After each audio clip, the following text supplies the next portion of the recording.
Welcome to Kung Fu Havoc number 2. So, this chit chat's going to be about John Greycrow, aka Scalphunter from Marvel Comics. This be him. Alright, so like I said the other day, I need to make this video because a lot of people of color that I follow who do comics don't know who Native American characters are in Marvel or DC. I don't know that many in DC. I know there's at least 15 in Marvel. But today, and specifically right now, we are going to do this video on Scalphunter. I'm going to make a series of these for this YouTube channel. So his alternate ego is John Greycrow. He is a human mutant. His team affiliations with the Hellions, Dawn of X, Marauders, which is the team I remember, and the United States Army. Alright? Now, for the record, we're not doing publication history, but we are doing the biology and the powers. He's assembling the Marauders. Scalphunter was a member of the Comanche tribe of Native Americans, who originally fought in World War II for the United States Army. But he was executed for murdering his fellow officers. He is shot by a firing squad and was believed to be killed. However, he survived and found and recruited the enigmatic mastermind, Mr. Sinister, early on. Later, apparently not working under Sinister, he killed the employees of the savage mutant Sabretooth. Okay, so you know him and Sabretooth are connected. Other Sabretooth with money to John Scalphunter's boss mercenaries. A few years later, he met the thief Gambit. Gambit was not a marauder, though. Then he met the Morlocks. We're not going to go too deep in there because I want you guys to do your own research on him. And as a pawn of Sinister, he went after Madeline Pryor and baby Nathan, Charles, Xavier, Dayspring. He went after Cable when he was a baby. Okay?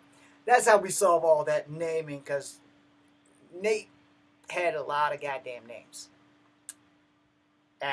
Let's see. Later, we're going to skip that. Like I said, I want you guys to do your own research on Scalphunter. I just want you guys to get to know Scalphunter. This damn thing went back. It wasn't supposed to go back. Like I said, he was a Comanche. I wanted to give you other stuff, like his powers. Scalphunter's mutant powers include superior regenerative ability, which may allow him to slow his aging to a degree. He is also a technomorph powers, which allows him to construct various mechanical devices at superhuman rates, like Forge. This achievement using numerous components attached to his costume, yet it is unclear if these abilities are also mutant powers rather than a divisive part of the costume. Scalphunter is extraordinary master of conventional firearms. That means he knows how to shoot a motherfucker. And he has been known and used worldwide varieties of weaponry, including, but not to exclusive, edge, cutlery, pistols, rifles, shotguns, laser guns, and manifestors cannons. Alright, so now y'all know what his powers and abilities are. But get a good look at Scalphunter. Get a really good look at Scalphunter. Alright? Because Marvel Scalphunter, John Greycrow, is one of the underrated villains. Yeah. So, let me see if I can find a picture. Apparently DC also has a Scalphunter, so I don't know him, but I will probably have to get to know him before I can do a video on DC Comics Scalphunter. I do not know which Scalphunter came first. But this is the Scalphunter I know. It looked different in the Inferno Saga. In the Inferno Saga, the artwork was a little bit more cut and dry, I guess. This might be more of your speed. Yeah, that's him and Gambit. Let's see. Oh well, this is Inferno Saga. Oh, mother dick. What the hell did I just do?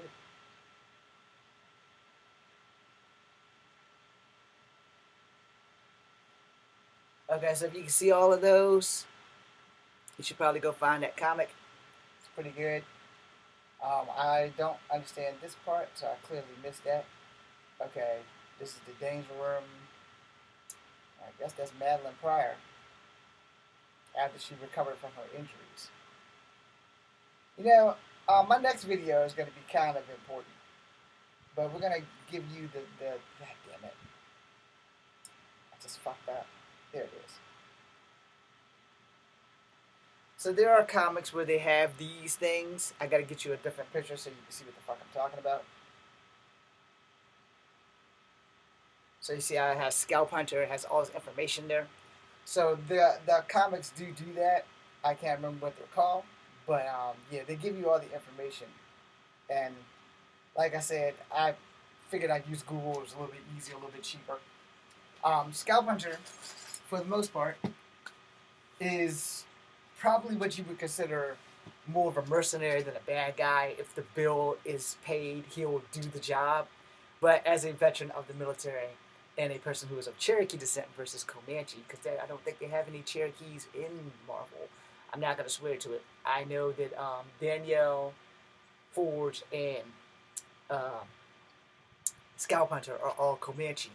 So since they're all Comanche, I just thought I'd throw that in there. Because Forge pretty much has the same power as Scalphunter, only Forge served in Vietnam, Scalphunter served in World War II.